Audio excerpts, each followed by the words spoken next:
Now, it was a phenomenon in the 90s, and it could be about to take over the world once more. The new Pokemon Go video game was released in the US last week, and now, by some measures, it already boasts as many daily active users as Twitter.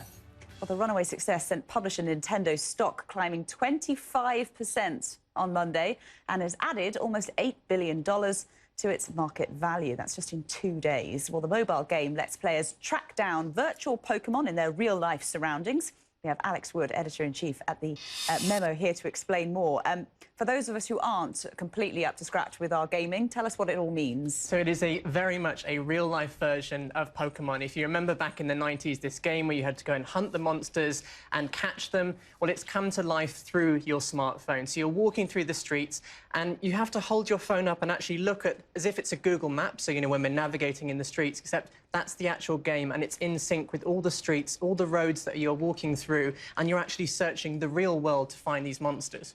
There are some pitfalls, though, of this geolocation feature. We've been hearing reports in the US, and it's only been there since last week, the app's only been available since last week, already of crime as a result of this app. Absolutely. I mean, I think the first thing is that you're walking around the streets holding your phone out there, making yourself a target. But also, we've heard reports of some people allegedly even being found dead after playing this game. There's been reports of people kayaking, trying to actually reach different spaces to try and catch these monsters, because I've tried it this morning, and I have to say it completely consumes you. You feel completely in the game, because not only are you staring at your phone walking along, but when you actually approach these so-called monsters, you're actually seeing them superimposed in the real world, ignoring everything around you. And just talk us through some of the safety tips that people are then advising these users to take on board. Well, I think the first thing is don't poke alone. Actually consider going out with a friend so that you can have a friend that's your eyes and your ears on the street, because I can tell you, you're going to be completely consumed in this game, absolutely. And the second one is there's a mode in the game where you can actually enable battery saving, and it turns the screen off. You can pop it back in your pocket, be part of the real world again, and then get a notification as soon as something's happening. So I think that's really important.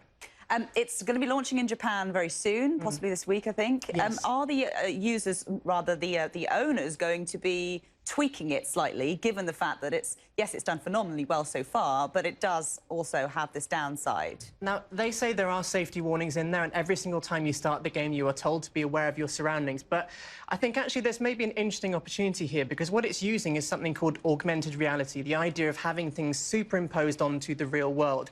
When we've been talking about this in technology for the last 10 years, and I've been waiting for this moment where it becomes mainstream every day, and there can actually be some practical uses outside of gaming.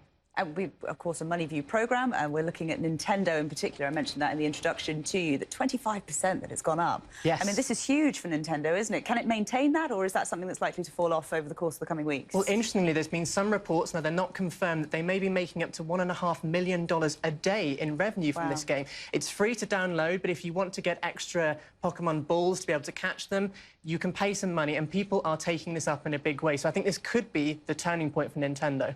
We will keep an eye on it. Alex Wood, thanks very much for coming in and explaining what Pokemon Go means to those of us who weren't 100% sure beforehand. Thank you.